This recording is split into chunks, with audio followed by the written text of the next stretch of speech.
அனைவருக்கும் வணக்கம். இன்று நாம் அன்பு, தியாகம், தியானம் என்ற தலைப்பில் இந்த வீடியோவை பகிர்கிறோம். முதலாவதாக அன்பு. அன்பு என்பது இறைவனின் உயர்ந்த உகந்த பண்பாகும். இந்த பிரபஞ்ச சிருஷ்டியே அன்பினால் உருவாக்கப்பட்டது. இறைவனின் அன்பிற்குரியவர் எல்லா உயிர்களாகும்.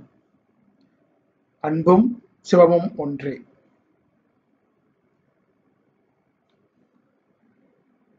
அதுவே அன்பே சிவம் எனப்படுகிறது.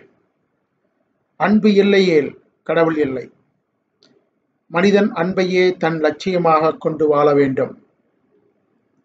இந்த உலகத்தில் மிகச்சிறந்தவர்கள் என்று போற்றப்படும் மகான்கள், யோகிகள், சித்தர்கள், ஞானிகள் யாவரும் அன்பு நெறியை பின்பற்றுபவர்களாய் இருந்தனர். அன்பு என்பது எல்லா உயிரிழத்தும் நலனையே காண்பது. மனிதன் அன்பை கொண்டு கடவுளாகலாம். அன்பு இல்லாத மனித வாழ்க்கை துன்பத்திலேதான் முடியும்.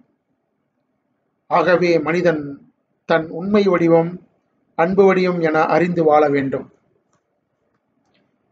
அடுத்ததாக தியாகம் என்ற தலைப்பில் பார்க்கலாம்.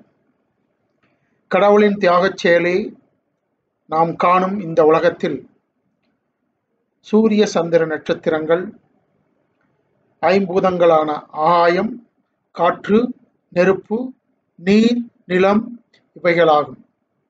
மனிதனின் உயிர் வாழ்விற்கு தேவையான உணவும் மற்ற சகல பொருட்களும் இறை அருளால் கொடுக்கப்பட்டது.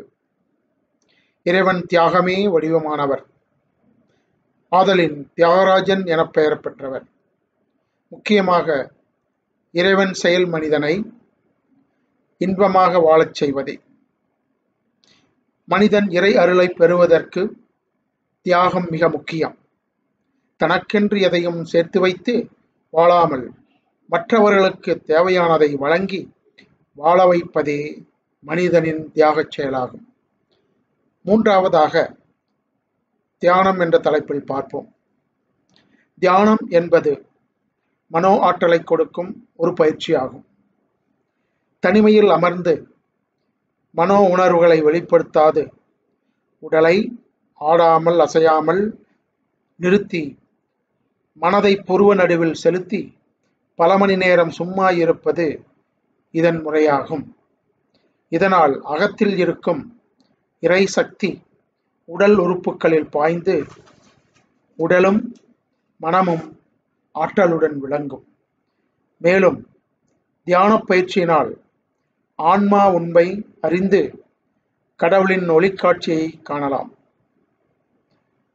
தியானத்தில் தீபச்சுடரை புருவ நடு நேராக தலை நடுவில் ஓங்கார மூளைப்பகுதியில் பிரகாசிப்பதாக பாவித்து அதுவே நாம் என்று உணர்ந்து தியானத்தை மேற்கொண்டால் இறை அருளுடன் கூடிய எல்லா நன்மைகளும் கிடைக்கும்.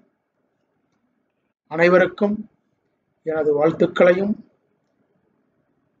எனது அன்பினையும் தெரிவித்துக் கொண்டு இந்த வீடியோவை இப்பொழுது முடித்துக் கொள்கிறேன். அடுத்த வீடியோவில் வேறொரு தகவலை பகிர்ந்து கொள்கிறேன். வணக்கம். வாழ்க வையகம்.